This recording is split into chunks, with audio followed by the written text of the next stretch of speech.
Muy buenas tardes y buen inicio de semana. Son las 19 horas del lunes 22 de junio de 2020. Estamos en el Palacio Nacional de la Ciudad de México, Palacio Nacional de México. Y vamos a empezar la conferencia de prensa diaria sobre COVID-19, la pandemia causada por el nuevo coronavirus SARS-CoV-2.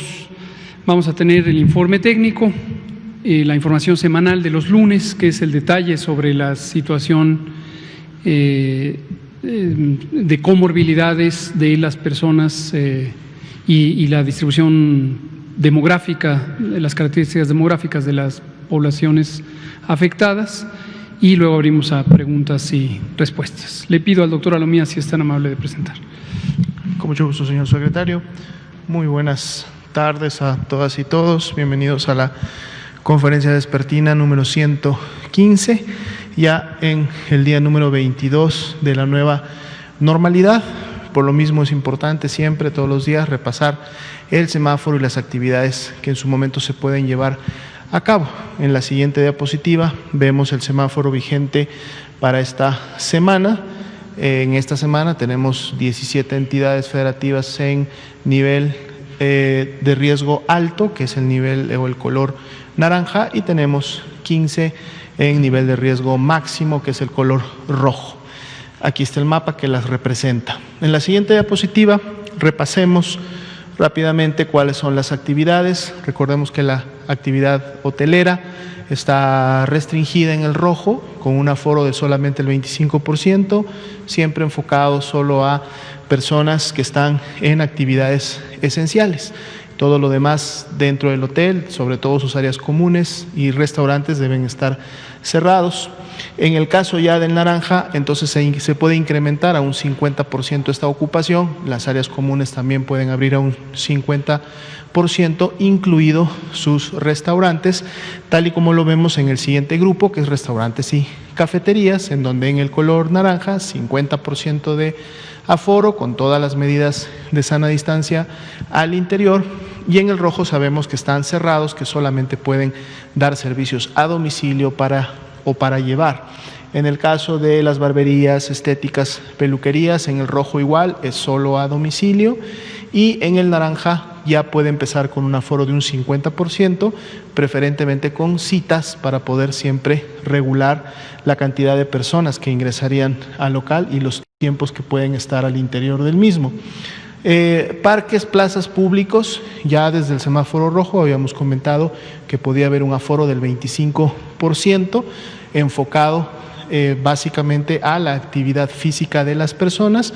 Este aforo se incrementa en el color naranja a un 50%, pero sigue la misma indicación, y se pide a la población no realizar eventos ni congregaciones en este tipo de lugares. En el caso de mercados, supermercados, pues son servicios esenciales. Siempre se permitió un aforo de hasta un 50% en el semáforo rojo. En el naranja este se incrementa a un 75%, y se sigue invitando a la población a que solo acuda una persona por familia para que se pueda controlar lo mejor posible el aforo y se pueda tener la sana distancia al interior de estos lugares. Los estadios continúan cerrados, tanto en el naranja como en el rojo. Sin embargo, se permite la actividad de los equipos al interior, sin público y lógicamente a puerta cerrada.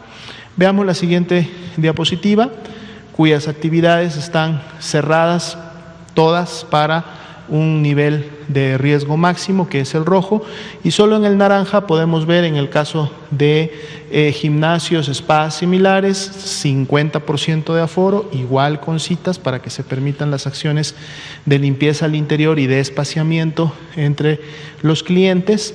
En el caso de los cines, los teatros, museos o algunos eventos culturales con menos de 500 localidades, se empieza con un aforo limitado, que es solo del 25%, para poder mantener medidas de sana distancia al interior.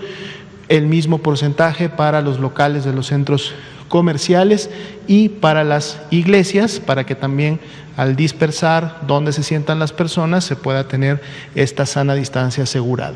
En el caso de conciertos, eventos masivos, bares y similares, en ambos niveles de riesgo, es decir, para las 32 entidades federativas, este tipo de actividades todavía se deben de mantener cerradas.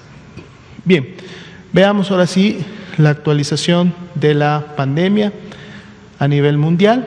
Aquí en la primera diapositiva seguimos viendo que las proporciones de lo que representa la pandemia activa, es decir, las personas que han iniciado con signos y síntomas en los últimos 14 días, continúa manteniéndose estable y lo vemos ya así hace 2 semanas. Pero esta estabilidad es una estabilidad que tampoco ha permitido que los números disminuyan, es decir, seguimos teniendo incremento de casos todos los días y prácticamente hacen un balance con los casos que empiezan a quedar en el día 15.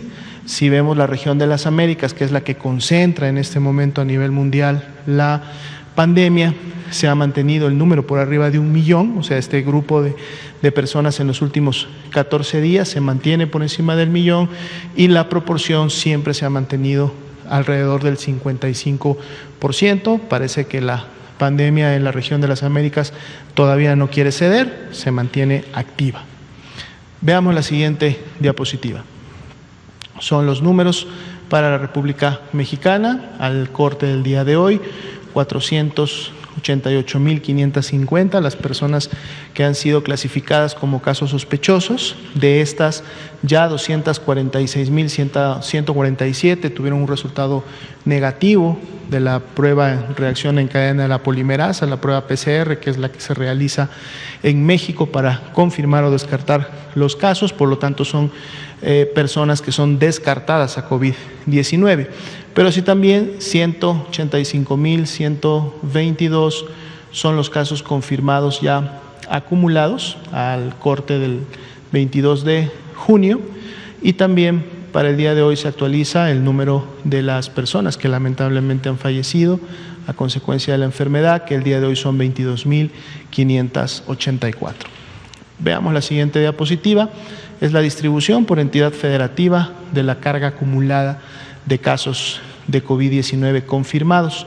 Siempre hemos tenido a la Ciudad de México y al Estado de México con una cantidad importante, recordando siempre que son, además de los estados que iniciaron, que tuvieron los primeros casos confirmados y que por sus densidades poblacionales tuvieron una transmisión importante, sobre todo en las últimas semanas. Lo siguen Tabasco, Veracruz, Baja California y Puebla, que tienen por encima de los 7,000 casos ya acumulados hasta el momento. Veamos la siguiente diapositiva, que son los casos activos. Los tenemos en 2 grupos: los activos que ya han sido confirmados, los activos que aún son sospechosos, y los vemos también distribuidos por entidad federativa. En el color rojo oscuro, que está pegado a la base, tenemos los activos confirmados, los que ya tienen un resultado de laboratorio positivo. Y en las barras superiores, que son las de color naranja claro, tenemos la distribución de estos 35.710 activos que todavía son sospechosos, están esperando un resultado de laboratorio, y como pueden ustedes ver en el tamaño total de la barra, o sea, si vemos el tamaño del rojo más el naranja claro, pues habrá muchas entidades federativas que tienen más casos activos y que por lo tanto representan mayor actividad en los últimos 14 días que las que solamente han confirmado casos como tal, y ahí podemos ver claramente cuáles serían estas entidades federativas. Veamos la siguiente diapositiva. Es la distribución de las defunciones que hasta el momento se han confirmado, así también como las que aún se encuentran pendientes de un resultado de su prueba de laboratorio. Estas 1.874 defunciones sospechosas, pueden ustedes notarlas en el color naranja claro, y vemos que su distribución es en el tiempo, prácticamente en el último mes y una semana. Y estamos aún todavía esperando su clasificación final, es decir, que se confirmen o que se descarten, sabiendo que en base a los porcentajes de positividad, entre un 40 y un 50% de estas, dependiendo de la semana donde se encuentren, podrán ser también confirmadas. Veamos la siguiente diapositiva, que es la distribución por entidad federativa de la carga acumulada de las defunciones, también con la expectativa en color naranja claro, de donde todavía pueden incrementarse las mismas cuando su resultado se confirme. Si vemos la siguiente diapositiva, es la distribución de las defunciones que se notificaron al corte del día de hoy, no que ocurrieron en las últimas 24 horas, de hecho esto lo podemos ver claramente en las barras pequeñas de color azul que están sobre las barras de color marrón oscuro. Esa es la distribución de las defunciones que el día de hoy aparecen o se suman a la estadística de las personas que lamentablemente han perdido la vida. Podemos ver una distribución que prácticamente es similar a la que vimos en la curva previa con el color naranja claro, que son precisamente las defunciones sospechosas. Si vemos estas 759 en la siguiente diapositiva, cómo están distribuidas en función de su institución donde recibieron la atención y notificaron, que sería la siguiente diapositiva, vamos a ver cómo están precisamente distribuidas en el tiempo. Todavía hay un buen grupo de estas defunciones que ocurrieron en el mes de mayo, como lo veíamos ayer. Si vemos también esta proporción o este grupo del mes de mayo, son prácticamente todas del Instituto Mexicano del Seguro Social, y ya de manera más reciente, que serían las 2 primeras semanas de junio, también el Instituto Mexicano del Seguro Social con una importante participación, y ya ahí precisamente en la última semana es donde empieza a aparecer defunciones de la Secretaría y de otras instituciones, por eso vemos esta barra. Pero veamos cómo están todas ellas distribuidas en un buen periodo de tiempo, inclusive habiendo algunas no solo de la primera semana de mayo, sino ya unas muy pocas que sucedieron también en el mes de abril. Veamos la siguiente diapositiva, es la curva epidémica, en este caso representada por los casos confirmados acumulados hasta el momento y también los casos que todavía en este momento son sospechosos, es decir, que no tienen un resultado de laboratorio. Cuando los vemos así, pues vemos una tendencia ascendente clara cuando sumamos los dos grupos de colores. Sin embargo, recordemos que de estos casos sospechosos, es decir, de estos que están en color naranja claro, no todos son casos confirmados o no todos son casos de COVID. Lo que podemos hacer, y de hecho estamos haciendo, es aplicamos el porcentaje de positividad, es decir, para esos casos que están en color naranja claro, vamos a aplicar, y para cada semana epidemiológica, recordando que el porcentaje de positividad varía de acuerdo a la semana epidemiológica, aplicamos el porcentaje de positividad para estimar cuántos de estos casos que están en naranja claro van a ser casos confirmados. Y entonces cuando hacemos eso obtenemos la siguiente diapositiva, que es precisamente la curva epidémica estimada. Es decir, esto es lo que realmente podríamos estar teniendo. Ya empezábamos a observar, de hecho aquí en esta gráfica están retirados los últimos 7 días de datos para quitar un poco el sesgo que normalmente esto produce, ya que en los últimos 7 días puede haber todavía una disminución de casos por la fecha de inicio de síntomas y porque todavía se están notificando. Y pues bueno, vemos sí la tendencia ascendente, sin embargo prácticamente a partir de que inicia el mes de junio, del 31 de mayo, 1 de junio, podemos empezar a ver un poco la estabilidad ya de esta curva que era ascendente, y pues vamos a ver si en su momento esa estabilidad se mantiene o inclusive en los siguientes días pudiera ya empezar a presentar algún decremento o alguna curvatura de manera descendente. Eso es lo que vamos a estar viendo, vamos a estar dándole seguimiento también a esta curva estimada durante todos los días.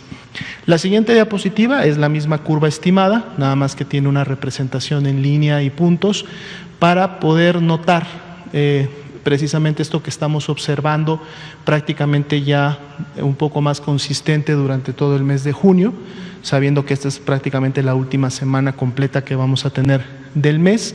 Ahí podemos ver con un poco más de claridad cómo esa tendencia ascendente empezaría como a estabilizarse, recordando además que esta es la curva nacional, o sea, es la suma de todos los casos que en su momento se han confirmado en las 32 entidades federativas. Entonces vamos a dar un buen seguimiento a esta curva para ver cómo se sigue comportando en los siguientes días.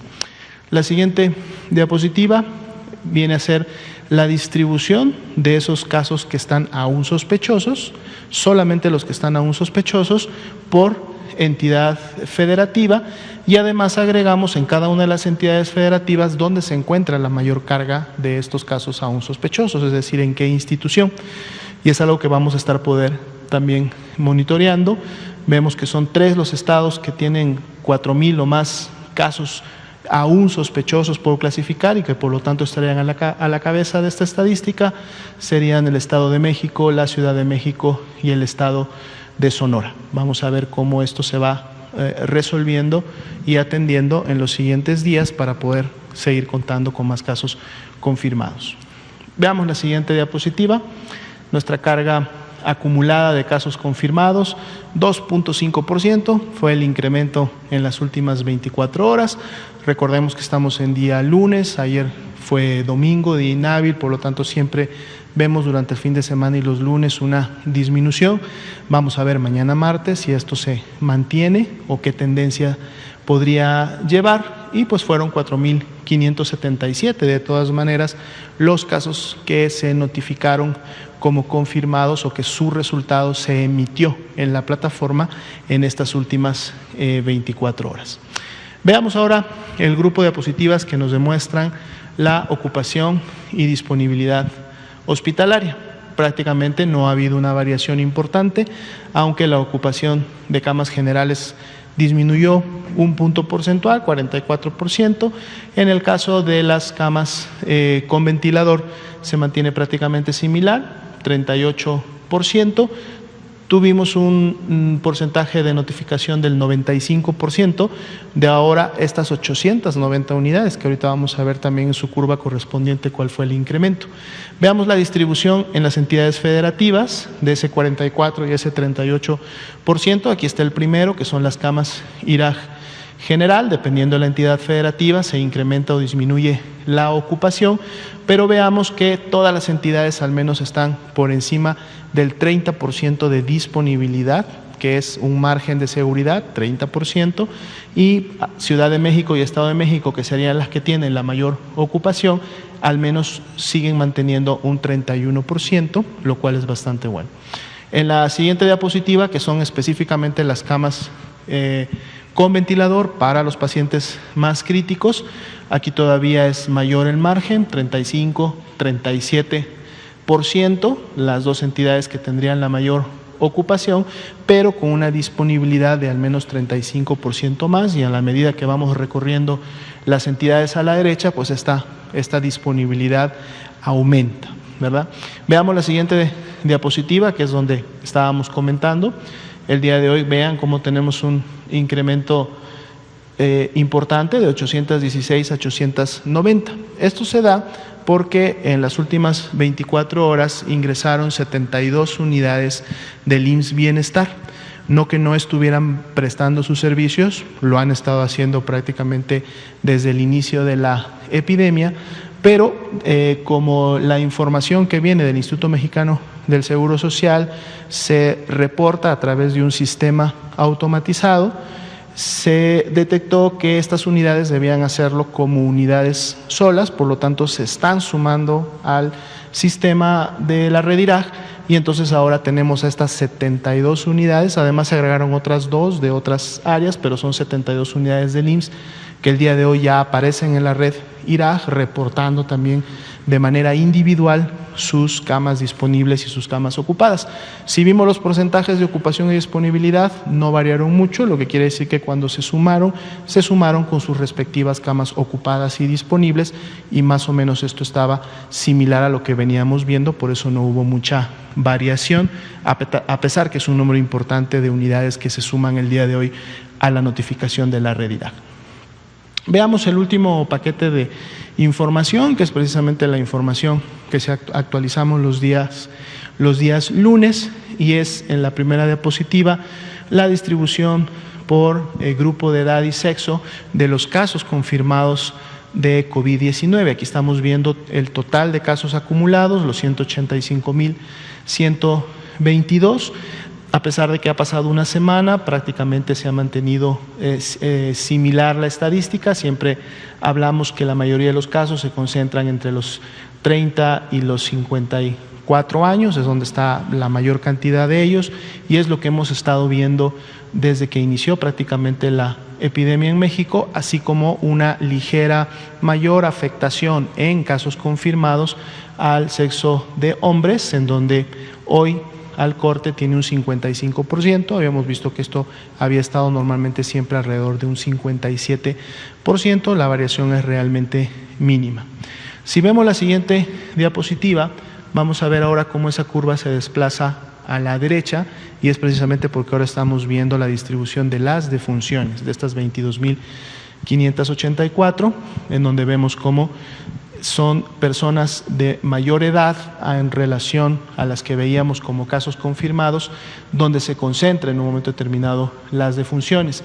Estaríamos hablando que va desde los 50 y como hasta los 69, prácticamente 74 años, en donde tenemos el mayor grupo de personas que han fallecido. Y algo también que veníamos viendo desde un principio es que cuando hablamos de defunciones, ahora sí el sexo de hombres es claramente mayor, prácticamente hemos visto que las 2/3 partes de las defunciones suceden en los hombres, y aquí está ese 66%. Veamos la siguiente diapositiva, son las comorbilidades o factores de riesgo que en su momento se han asociado a las defunciones. Siguen estando la hipertensión, la diabetes y la obesidad a la cabeza, prácticamente con proporciones similares a las que veíamos en semanas anteriores, así también para las que tienen una menor proporción, pero han continuado siempre presentes y dando estas proporciones, el tabaquismo, otras enfermedades crónicas como la insuficiencia renal, la enfermedad pulmonar obstructiva, enfermedad cardiovascular, que sabemos se identifica como un importante también factor de riesgo, la inmunosupresión, el asma, el VIH o SIDA, dependiendo del estadio en el cual se encuentre la enfermedad, ha sido el que menos ha contribuido en este caso a las defunciones. Así también podemos identificar que un 71% tenía al menos una o más comorbilidades asociadas, y al menos en un 29% de las defunciones no se registró al momento de su atención que tuvieran alguna de estas, ¿sí? Son estadísticas prácticamente que también se han mantenido de manera similar. Aquí agregamos un dato, ustedes saben que también se considera como un grupo de riesgo a las mujeres embarazadas o que están en el puerperio inmediato por la inmunosupresión que en su momento genera el embarazo, ¿no? Entonces estamos también colocando el dato como tal para efectos de la escala de proporciones. Las mujeres embarazadas o en puerperio, que lamentablemente también forman parte del número de defunciones, representan el 0.2%, por lo tanto sería el porcentaje más bajo que se tendría en función a un factor de riesgo, pero han estado presentes, y de ahí el llamado que se sigue haciendo a todos estos grupos, incluyendo las mujeres embarazadas, de mantener un cuidado más estrecho, un distanciamiento social, medidas sanitarias para evitar complicaciones y fallecer. Veamos la siguiente diapositiva.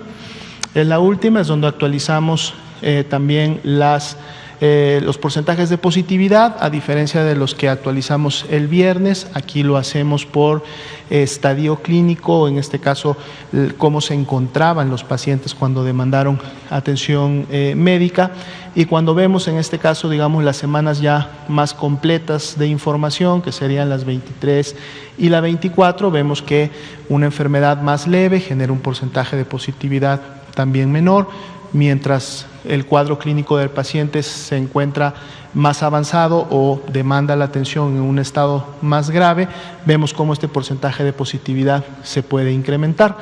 La media que se ha tenido hasta el momento, no la media, perdón, sería el porcentaje de positividad acumulado que hemos tenido hasta el momento, es precisamente el 43%, sin embargo, Recordemos las imágenes del viernes. Para la última semana con mayor información, este porcentaje llegó a ser para esa semana del 48%, pero desde que inició la epidemia en México, pues ha sido de 43% en función de todos los resultados y muestras procesadas que hasta el momento hemos tenido. Sería la actualización para el día de hoy. Gracias, doctora Lomía. Abrimos a preguntas y respuestas. Juan Hernández, Grupo Cantón, usted, Nuri, colega, todos ustedes. Gracias. Buenas noches. Juan Hernández de Perico Basta y Grupo Cantón. Tienen dos preguntas que van relacionadas precisamente a esta situación que viene circulando en redes. La primera, bueno, yo creo que serán las dos juntas. La primera es de Eric Fink de Twitter. Esta persona dice que es el epidemiólogo de la Universidad de Harvard y dice que está llorando por México.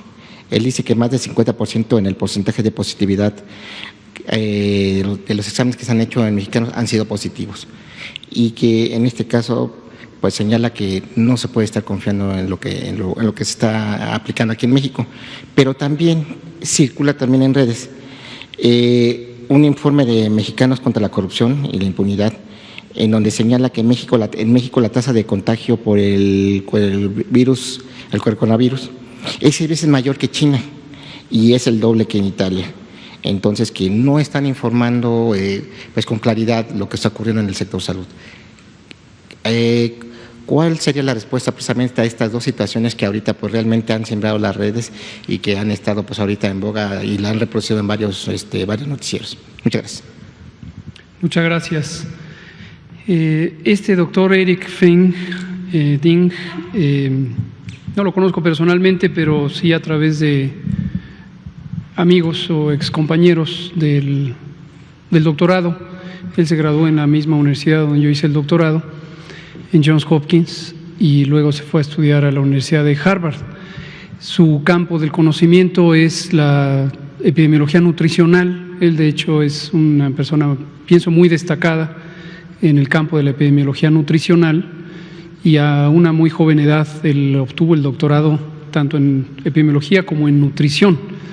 Insisto, no lo conozco personalmente, pero tengo muy buenas referencias de él. Su relación con COVID empezó a ser notoria porque desde que empezó la epidemia él fue muy expresivo. Es un científico joven y me imagino con mucha pues atención a los aspectos humanos, del sufrimiento humano, lo cual me parece que es muy deseable, y fue muy expresivo en alertar sobre el COVID casi de manera angustiosa. Le valió algunas críticas por parte de algunos colegas, tanto de su universidad como de otras, en el campo de la epidemiología, porque él pues está dedicado, su entrenamiento más riguroso está en la nutrición y de repente saltaba un poco de tema, pero en fin, yo creo que es válida su actuación. Vi ese tweet durante el fin de semana, creo que el domingo, y me llamó la atención lo que hace Eric, es que presenta una gráfica de un centro de datos de acceso público que se llama Nuestro Mundo en Datos, que patrocina la Universidad de Oxford en Inglaterra, y uno de los muchísimos parámetros que se grafican en este visualizador de datos es el porcentaje de positividad, justo el que acaba de presentar el doctor Alomía y que nosotros presentamos todas las semanas. Muy probablemente los datos que vienen de México los toman precisamente de nosotros, que a su vez los procesan otras agencias de salud pública internacionales, como el Centro de Control de Enfermedades de Europa. Pero bueno, el punto es, él hace esta expresiva declaración de que llora por México porque se queda impresionado de que tengamos un porcentaje de positividad de 50%. En realidad no es 50, es un poquito menos, es el que acabamos de ver, el 43%, pero en fin. Comparado con el porcentaje de positividad de varios otros países, es un porcentaje más alto, definitivamente es más alto. Estados Unidos, en el momento más álgido de la epidemia, llegó a tener 22, 23%, lo mismo Suiza, Italia y otros. Brasil, en cambio, va subiendo, ya va por arriba del 85%. Pero más allá de eso, aquí hemos comentado extensamente sobre el tema de comparar a los países que tienen distintos abordajes de vigilancia epidemiológica. En México, lo hemos dicho desde el inicio, nosotros hacemos pruebas a personas. Casi todos los otros países que están en esta estadística lo que tienen es el número de pruebas realizadas. Entonces, lo que obtienen ahí es el porcentaje de positividad, cuántas de las pruebas que se realizaron son positivas. En México tenemos cuántas de las personas a quienes se les hizo pruebas resultaron positivas. Y la razón es muy obvia y la hemos comentado. En México estamos interesados en utilizar eficientemente las pruebas de laboratorio para guiar las acciones de salud pública. En muchos de los otros países,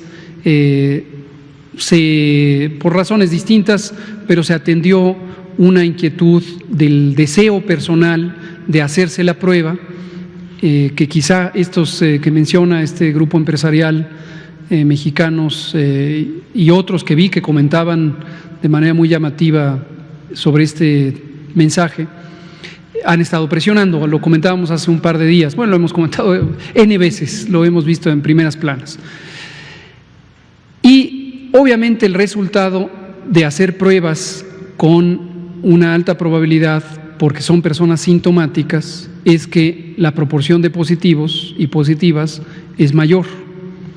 Cuando se hacen pruebas de manera indiscriminada a quien tiene ganas de hacerse una prueba, aunque esté asintomático o asintomática, pues la probabilidad de que salgan positivas es menor. Recordarán, hoy no tocó, ¿verdad? Los viernes traemos una diapositiva del número de pruebas realizadas por los laboratorios privados, que son mayormente a complacencia, quien tiene los 2,000 o 3,000 o 7,000 pesos, que es lo que cobran los laboratorios privados, una prueba que cuesta 1,200 pesos, pero ellos la cobran a esos 5,000, 7,000, entonces se hace la prueba, aunque no tenga síntoma alguno, y obviamente la probabilidad de que salga positiva es menor, ¿no? 30%, como lo hemos dicho. En resumen, el famoso tema de las pruebas y esta urgencia de los grupos de opinión, por lo menos los que ahora vuelven a divulgar este mensaje de un destacado epidemiólogo, pues revela nuevamente una oportunidad todavía no aprovechada para entender la epidemiología de las enfermedades infecciosas desde una visión técnica.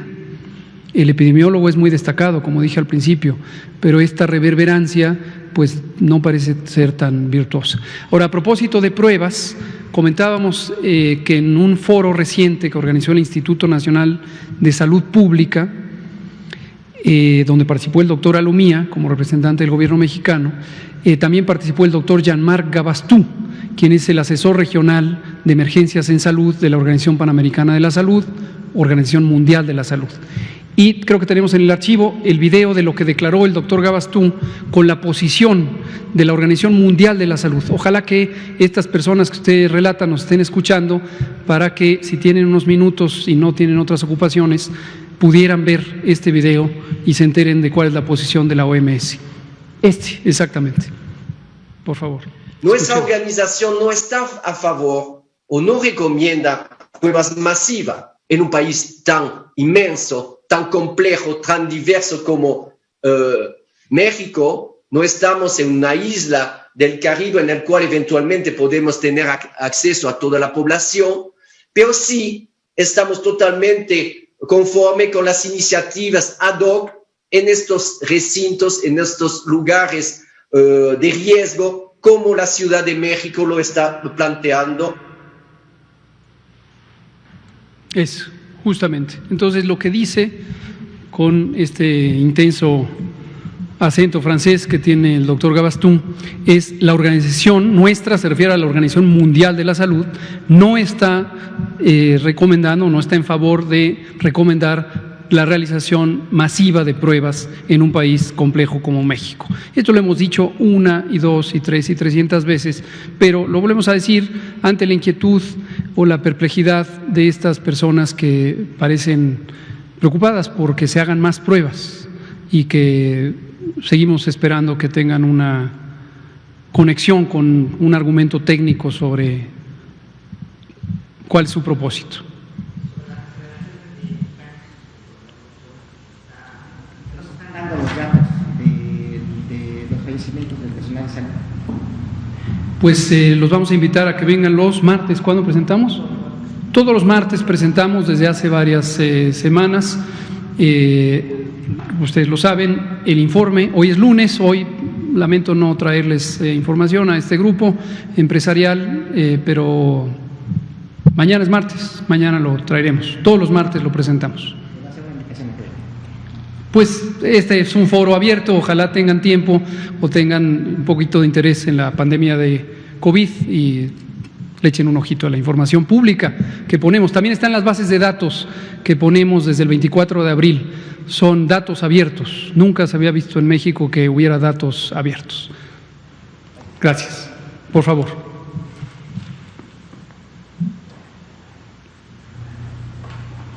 Sí. Buenas noches, doctor.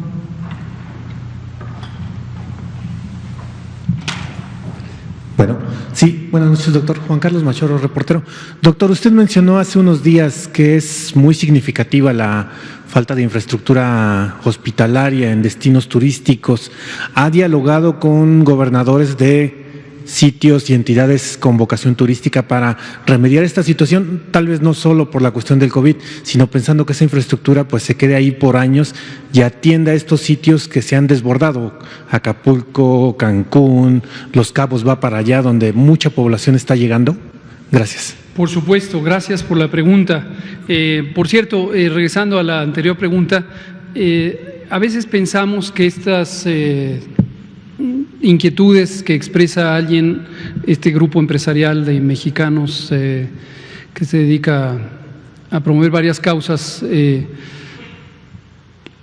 pareciera tan repetitiva que llama la atención como un asunto que quisiera orientar la agenda de conversación fuera del interés público hacia otros temas muy puntuales. Lo digo porque me cuesta trabajo visualizar, asumo que son gente inteligente, por supuesto, que repitan y repitan y repitan la misma cosa cuando México está inmerso en una epidemia, igual que el resto del mundo, en una pandemia, y los temas centrales que nos ocupan son muy, muy trascendentes. Entonces, está bien, quien lo pregunte, pues se le vuelve a contestar, pero no perdamos de vista los mensajes fundamentales. Estamos en medio de una pandemia, la epidemia sigue en México, hay elementos de prevención. Y lo relaciono por lo que usted amablemente me pregunta sobre la infraestructura hospitalaria. Uno de los elementos que hemos también destacado es cómo la estrategia de respuesta a esta epidemia de COVID-19 en México tuvo muy claro desde el inicio, y lo sigue teniendo, que uno de los objetivos fundamentales es que las personas reciban atención médica y que nadie, por falta de una cama, por falta de un personal de salud especializado, por falta de un ventilador cuando lo requiere, pueda sufrir un daño. Afortunadamente no nos ha pasado lo que le pasó a algunos países, sobre todo en Europa Occidental, cosa que lamentamos mucho, y algunos aquí en Norteamérica también, en donde hubo situaciones de hospitales completamente rebasados. Y entonces teníamos escenas de parques públicos con camillas o camas de hospital, o decisiones sumamente dramáticas como tener que optar por quién se intuba y quién no, porque solo hay un ventilador para 5 o 6 personas. No hemos tenido eso en México. Y no lo hemos tenido porque nuestros objetivos fueron muy claros y los objetivos se han logrado. El primero, lo que hemos dicho en innumerables ocasiones, que es la reducción en el número máximo de contagios por día, por tanto en el número máximo de casos y el número máximo de hospitalizaciones. Entonces, en la medida que tuvimos una curva epidémica lenta, ciertamente lenta y larga, que se va a ir hasta octubre, Independientemente de que puede ser exasperante estar con una epidemia lenta, es mejor tener una epidemia lenta que una epidemia explosiva. Y en vez de haber tenido 8,000 o 9,000 casos en un mismo día requiriendo una intubación y ventilación mecánica, no pasamos de 2,000 aproximadamente.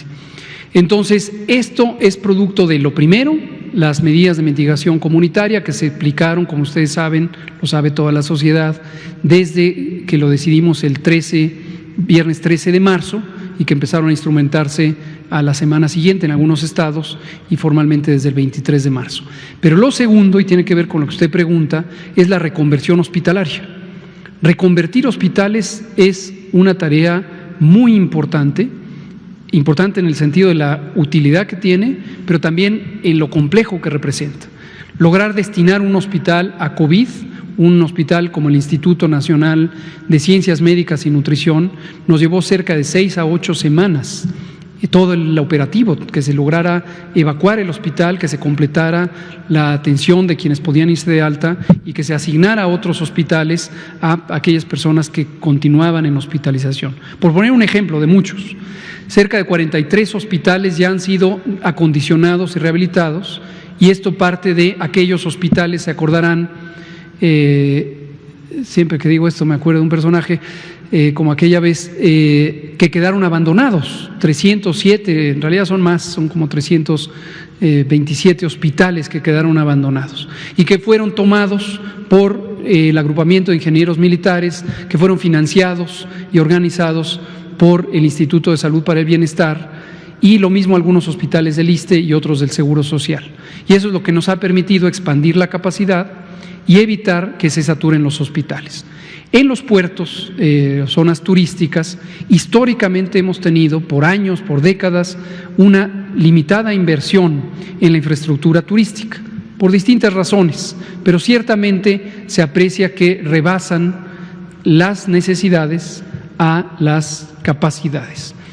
Desde luego hemos conversado de esto y muchos otros temas con los y las gobernadoras que están en zonas turísticas. La propia Ciudad de México es una zona turística, aunque no es un puerto, y hemos identificado como una área de oportunidad para que en el proceso de transformación y expansión del Sistema Nacional de Salud, que es uno de los elementos centrales, es para nosotros el proyecto prioritario de este gobierno en el campo de salud, tomemos en cuenta el satisfacer las necesidades de infraestructura en los puertos turísticos. La respuesta ha sido muy positiva. Yo creo que los 3 gobernadores que usted mencionó son ejemplo precisamente de esa actitud tan positiva.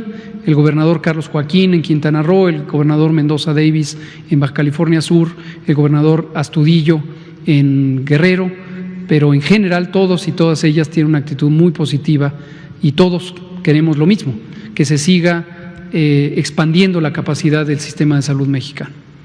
Muchas gracias. Nuri y el colega que está allá atrás y usted. Y usted también, exacto. Hola a todos y a todas, soy Nuri Fernández de la Caracola y quiero compartir una preocupación que quizás se pueda convertir en una propuesta, que es, creo que como especie en todo el mundo estamos pues desconcertados y desconcertadas, estamos en un proceso de enfrentar una situación nueva para la que no hay una solución clara y por lo tanto hay un proceso global de aprendizaje. Y el aprendizaje se da a partir de experiencias exitosas. No son tantas, pero sí hay experiencias exitosas. Y yo me quiero referir a el tema de las brigadas de atención comunitaria. Creo que esto se ha implementado en algunos lugares del Caribe, como Venezuela y Cuba. No tengo en realidad certeza de estos 2 datos, pero el otro día que oía al gobernador de Tlaxcala, él habló de las brigadas Cuídate, que visitan las comunidades y hablan con las personas que tienen comorbilidades, y les tratan de hacer un censo de este tipo de personas en la comunidad y de darles una instrucción determinada a las personas que son más sensibles y grupo de riesgo. Entonces, me parece muy interesante porque además en estas brigadas de atención comunitaria podría participar no solamente profesionales de la salud, sino gente que se capacite para hacer la tarea. Y a lo mejor va a ser necesario hacer un esfuerzo social más grande para llegar a estos lugares y darle una atención a la gente pues en su propio lugar, en su propia casa, sobre todo la gente que es grupo de riesgo, que no se puede muchas veces movilizar. Entonces, esa es como la pregunta y la inquietud. Muchas gracias, Nuria Fernández, de la Caracola. Efectivamente, hay modelos exitosos de mitigación del riesgo que se basan en la acción comunitaria, el acercamiento a las comunidades, y que desde la perspectiva de salud son exactamente compatibles con un modelo general que se llama atención primaria de la salud. Este modelo, para quien no esté tan familiarizado con él, lo planteó la Organización Mundial de la Salud en una conferencia hace 40 años como el modelo a seguir por parte de los sistemas de salud del mundo, hace 40 años, 41 de hecho ya. Y en este modelo la visión es una visión eminentemente comunitaria que implica que la mayoría de los problemas de salud se pueden resolver localmente y que participan efectivamente actores y actrices sociales que no necesariamente están medicalizadas.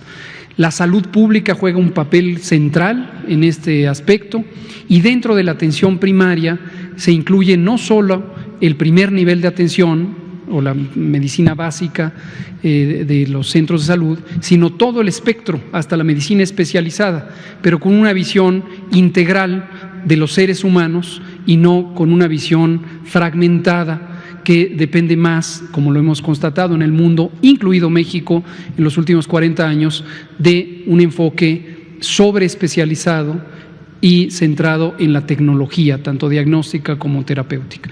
Ojo que no estoy hablando en contra de la tecnología, ojo, ni de la especialización, que quede claro, porque no quiero ver mañana tweets y primeras planas, tampoco estoy censurando, yo sé que luego eso causa ruido. Lo que estoy diciendo es que quede claro que qué bueno que haya tecnología, pero la tecnología hay que usarla al servicio de una causa clara, y los seres humanos, su entorno, su sociedad, son un todo, una integralidad. La prevención es un elemento crucial del modelo de atención primaria de la salud y creo que el presidente esta mañana dio varios comentarios muy claros respecto a la prevención y la omisión de la prevención a lo largo de muchos años, 40 más o menos, en México, y cómo problemas fundamentales como la grave epidemia de obesidad, sobrepeso, diabetes, enfermedades crónicas en México, mucho tiene que ver con el abandono casi completo de la prevención. Entonces sí, estamos retomando a propósito de COVID estos modelos, lo que presentamos aquí conjuntamente con la secretaria de Salud de la Ciudad de México, la doctora Oliva López Arellano, y que presentó la doctora Claudia Sheinbaum la misma mañana del miércoles cuando vino ella, es precisamente una de las representaciones de este modelo de atención. El martes pasado estuve en Tlaxcala, platiqué con el gobernador y precisamente revisábamos el modelo, me explicaban el modelo que están usando y lo felicito porque me parece un abordaje muy útil. Muchas gracias. Colega, está aquí el compañero, usted y usted. Gracias. Bueno, buenas noches, doctor Gatell. La pregunta es la siguiente. La Secretaría de Salud Federal tiene desagregados los datos de mortalidad por COVID-19 a nivel de Colonia y Manzana en las zonas urbanas. De ser así, ¿son datos al público y a través de qué medio? Gracias. La desagregación efectivamente es fina, pero es a nivel municipal y esto tiene una razón importante, es una decisión, proteger la confidencialidad de las personas. En las zonas urbanas la agregación o la densidad poblacional es suficientemente grande como para que se convierta casi imposible el identificar a una persona en concreto si su colonia de repente tiene un primer caso, un segundo, un tercer caso. Pero en las comunidades pequeñas, tanto suburbanas como rurales, si pusiéramos un nivel de agregación tan fino, fácilmente se puede saber que cuando aparece un caso, enseguida sabe quién es. Y eso podría vulnerar no solo el derecho de confidencialidad de las personas y de privacidad, sino la propia seguridad de las personas. Al inicio de la epidemia vivimos escenas muy lamentables de acoso hacia las personas enfermas. Nos pasó con los primeros 7 casos que estuvieron en cuarentena en unos hoteles y otros lugares, y no queremos que eso pase de ninguna manera. Ahora, todos los datos son públicos, insisto. Nunca en la historia de la salud pública de México se habían puesto todos los datos públicos para que los analice quien quiera, que se los manden a un epidemiólogo en Harvard si lo desean, que los analice la persona que quiera. Y si nos traen aquí una perspectiva que contribuye a entender mejor la epidemia, gracias. La verdad es que va a ser muy útil, ¿no? Ahora, su pregunta me da pie a comentar algo que se relaciona con lo que decía Nuria Fernández, y es una preocupación que externé el jueves pasado en un foro que organizó la Secretaría de Agricultura y Desarrollo Rural, específicamente la Subsecretaría de Autosuficiencia Alimentaria que coordina el subsecretario Víctor Suárez. Es la preocupación que tenemos de cómo ha ocurrido un progresivo desplazamiento de la epidemia desde zonas urbanas a zonas suburbanas y zonas rurales y municipios indígenas, donde por décadas, quizá ahí es por siglos, ha existido una carencia importantísima de servicios sociales, incluidos los de salud, y son poblaciones que viven en una enorme vulnerabilidad social y económica, y nos preocupa ese proceso. Me llamó la atención, por cierto, que de todas las cosas que se dijeron en ese seminario, algunos periódicos, creo que el grupo que usted mencionaba, Juan, y otros columnistas que hoy hablaban de este epidemiólogo de Harvard, su mensaje, el mensaje con el que se quedaron con gran preocupación, es que yo dije que los primeros casos estaban situados en un segmento poblacional con recursos, con afluencia económica, lo cual es un hecho demostrado. Los primeros casos llegaron al país, y no es culpa de nadie, es una realidad, con personas que viajaron en avión a Europa y pudieron regresar, o a Estados Unidos, y pudieron regresar en aviones o jets privados y llegaron infectados o infectadas.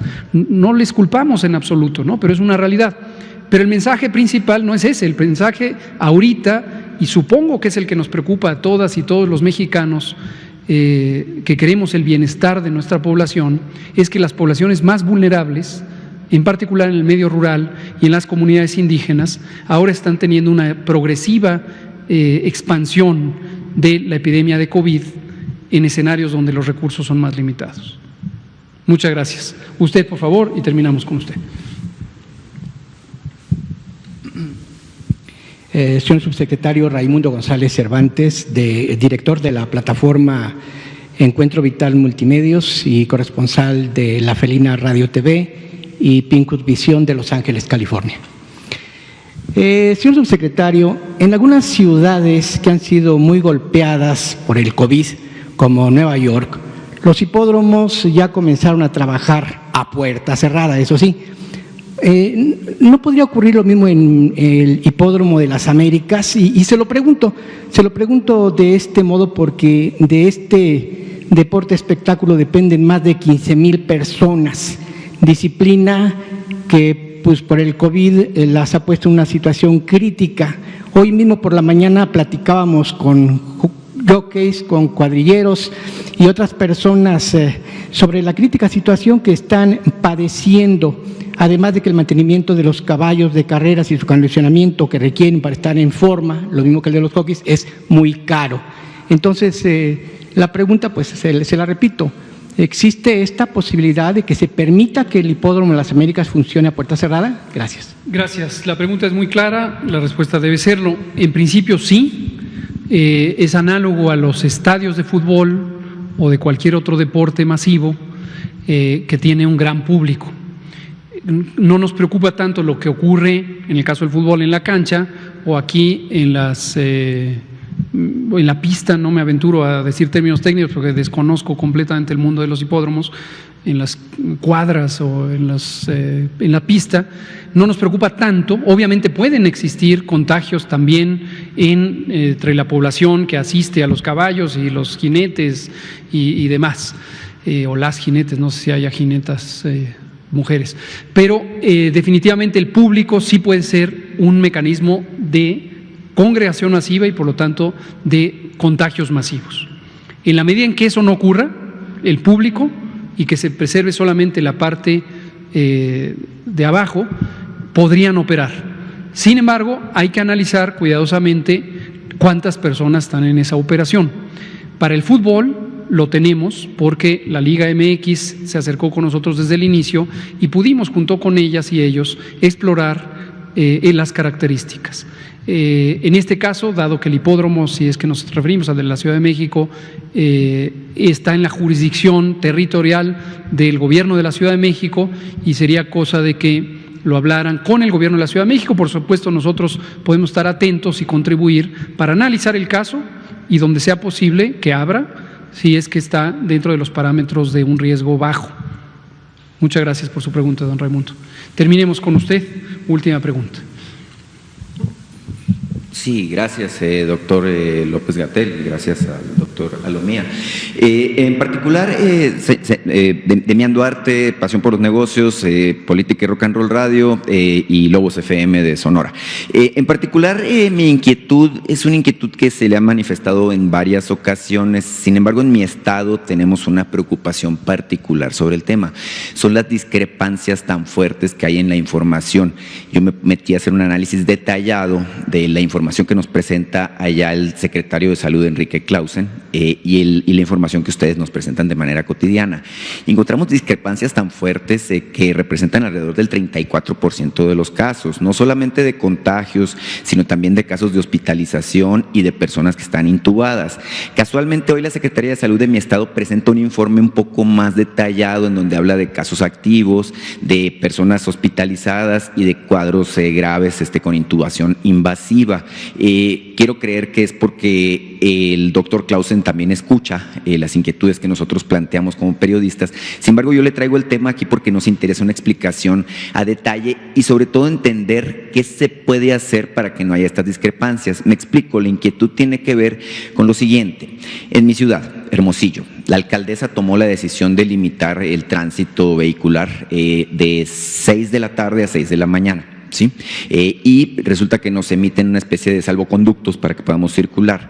Esta decisión la tomó la alcaldesa porque el secretario dijo que en Sonora estábamos casi a punto de saturar el sistema hospitalario y que no había camas de coronavirus disponibles y que esto planteaba pues una situación de emergencia. Yo sé que el doctor Alomía conoce muy bien el sistema de salud de mi estado, él trabajaba allá. Además, y bueno, sabemos que se ha hecho un esfuerzo extraordinario para dotar de camas. Antes no había, ahora ya hay 984 según la información de que dispongo.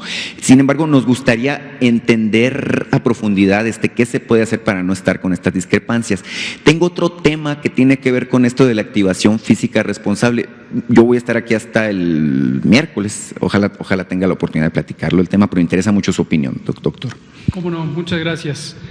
De manera genérica, y ahorita quizá el doctor Alomía nos puede dar más detalles técnicos, de manera general, efectivamente estas discrepancias las conocemos y tal como lo dijimos aquí, íbamos a presentar la evidencia y la estamos presentando ahora. Habrá notado que agregamos a la gráfica de casos confirmados la columna amarilla de los casos que aún están sospechosos.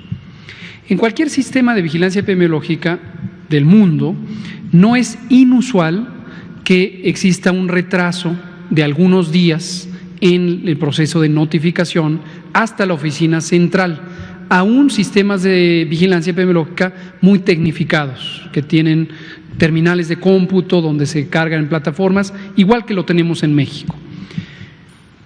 Pero, desde luego, entre la ocurrencia de un evento, por ejemplo, el reconocimiento de un caso o una lamentable defunción, y que el dato finalmente quede integrado en una plataforma, ocurren múltiples eventos o múltiples transacciones que llevan sus propios tiempos. Esta tarde me hacían una entrevista en radio y comentaba precisamente esto. Si tenemos un escenario en donde tenemos 3 de la mañana se está en la guardia, hay 2 médicos residentes, un adscrito, hay 9 pacientes, hay que intubar a 3 más, 15 ya están previamente intubados, etcétera, y fallece una persona. Es natural, y además yo diría completamente adecuado, que el personal de salud se enfoque a proteger y salvar la vida de quienes están presentes, aun cuando pudiera ser indeseable que no se reporte en tiempo real un evento como este. Quizá a la mañana siguiente ya va a haber personal que no esté en la guardia, sino sea personal adscrito con turnos completos, y entonces empieza el proceso de notificación, y luego hay que también tener la toma de la muestra, el procesamiento de laboratorio. Eso puede tardar 2 a 3 días. Cuando hay una gran demanda, obviamente las máquinas que realizan el diagnóstico se saturan y empieza a desplazarse, etcétera, etcétera. No hay una regla fija de cuál es lo adecuado, entre menos tiempo mejor, pero en sistemas, por ejemplo, de vigilancia en Estados Unidos, en Reino Unido, en Alemania, por mencionar algunos ejemplos, en Francia, no es raro que conoce uno que puede haber retrasos, dependiendo de la enfermedad, dependiendo de la circunstancia, hasta de 7 u 8 días. Por esa razón, lo hemos dicho aquí, las curvas epidémicas nunca consideramos informativo los días más recientes y quitamos la última semana, a veces se quitan 2 semanas completas. Entonces, esta es parte de la explicación, y desde luego lo que hay que hacer es seguir buscando los mecanismos de reforzar la capacidad humana, es decir, la cantidad de personal, crecer los laboratorios de salud pública para que tengan más máquinas que realizan el diagnóstico, etcétera, ¿no? La red de hospitalización es así, debe ser en tiempo real, los cortes son cada 24 horas, y el doctor Alomía nos puede comentar qué se debe hacer para que se informe. De hecho, de seguro no está muy alejada de la situación real, porque de hecho si revisamos los gráficos que acabamos de presentar de disponibilidad y sobre todo de ocupación hospitalaria, Sonora en el caso de camas generales está en el 4º lugar y en el caso de camas críticas está en el 3º, es decir, es un estado que a diferencia… sin embargo, hay que recordar que este porcentaje es para todo el estado. Entonces, mientras a lo mejor en Navojoa, en Nogales o en San Luis puede haber ya disminuido la ocupación, no hay, y esto aporta ese porcentaje, a lo mejor Hermosillo, Obregón, u otras localidades, el porcentaje es mayor y está realmente más cerca de la saturación. El dato se tiene, lógicamente no lo podemos desagregar a ese nivel en una presentación nacional, pero sobre todo es de importancia para la operación local ver a nivel de su localidad, o sea, ya de la ciudad, cómo se encuentra este porcentaje. Entonces habría que ver específicamente cuando el secretario de Salud se refiere a que pueden ya estar a un nivel muy alto de saturación, se está refiriendo precisamente a algunas localidades del estado que efectivamente sí pueden estarlo. Muchas gracias, gracias por su pregunta. Vemos la otra al curso de la semana, son las 20:02, aquí terminamos. Muchas gracias.